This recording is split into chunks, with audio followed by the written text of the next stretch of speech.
Brother வணக்கம். உங்கள் பேர் நம்ம கிணல் பேரை பற்றி கொஞ்சம் சொல்லுங்களேன். என் பேர் வந்து கார்த்திக் ராஜ். ஓகே.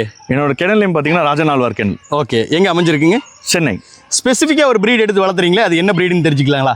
இது வந்து ரொடிஷன் ரிச்பேக். ரொடிஷன் ரிச்பேக். ஆமாம். இதோட ஆரிஜின் எங்கே பிரதர்? இது வந்து South Africa breed brother. Okay. South Africa origin national dog. Okay. But இந்த ப்ரீடோட பாப்புலாரிட்டி பார்த்தீங்கன்னா சவுத் ஆஃப்ரிக்கா ஃபுல்லாகவே இருக்கு. Okay. All over Europe. Okay. Okay. அதாவது இந்த டாகோட தனித்துவம் பார்த்தீங்கன்னா எக்ஸ்ட்ரீம் கோல்ட் எக்ஸ்ட்ரீம் ஹாட் தாங்கும். ஓகே. ஓகே. அதாவது வெயில் பார்த்தீங்கன்னா இப்போ அங்கே சராசரி ஆஃப்ரிக்காவில் பார்த்தீங்கன்னா 45 டிகிரி இருக்கும். கண்டிப்பாக. ரஷ்யா எடுத்தீங்கன்னா மைனஸ்ல போகும். ஓகே.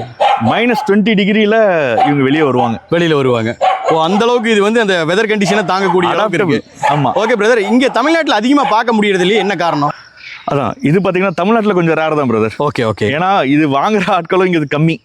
ஏன்னா பிரீட்ல காம்ப்ளிகேஷன்ஸ் நிறைய பேர் யோசிக்கிறாங்க. ஓகே. டேனான்றது தெரியல, கோம்பனான்றது தெரியல. ஓகே.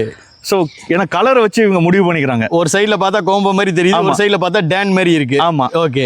மெயினா ஒரு நாய் வாங்குறோம்னா ஃபர்ஸ்ட் அந்த நாயை பத்தி தெரிஞ்சுக்கணும். அதுக்கு என்ன தேவை, என்ன ஏது. இப்போ ஆல்மோஸ்ட் இன்னைக்கு யூடியூப்ல எல்லா விதமான வீடியோஸும் இருக்கு. கண்டிப்பா. அது தெரிஞ்சுக்கிட்டு வாங்குறவங்க ரொம்ப ரொம்ப கம்மி. ஓகே. ஓகே. பட் இதை வளர்க்குறாங்க. ஓகே. பட் தமிழ்நாட்டில் இருக்கு, ரொம்ப கம்மியா இருக்கு. வச்சிருந்தாலும் வெளியில தெரியாது. ஆமா. எங்கெல்லாம் இதை பார்க்கலாம் பிரதர்? அவுட் ஆஃப் தமிழ்நாடு எங்கெல்லாம் இருக்கு இது அதிகமா எங்க வளர்த்துறாங்க? மும்பை, டெல்லி, அதுக்கப்புறம் கோவா. இப்ப கொஞ்ச நாள் கேரளாவிலையும் வந்து இந்த டாக்ஸ் அதிகமா முழங்குற மாதிரி தெரியுது. ஆமா, எங்க குட்டிஸ் அங்க இருக்கு. உங்க பப்பீஸ் இருக்கு. வேற ஒரு லைன்ஸும் இருக்கு. ஓகே. ரெண்டும் பக்கத்துல வச்சு பாத்தீங்கன்னா எது பக்கா ரிச் பேக், எது இன்பிரீடிங் லைன்ஸ்ன்றதை கண்டுபிடிச்சிக்கலாம். குவாலிட்டி என்னங்கறத அதுல செக் பண்ணி. இன்பிரீடிங் லைன்ஸ் அப்படியே டேனை பார்த்த மாதிரியே இருக்கும் மூஞ்சி. ஓகே. உடல் பாவனை, மூஞ்சி எல்லாமே வந்து டேன் மாதிரியே தெரியும். சரி பிரதர். பட் பிரீட்ல டேன் மாதிரி இருக்காது.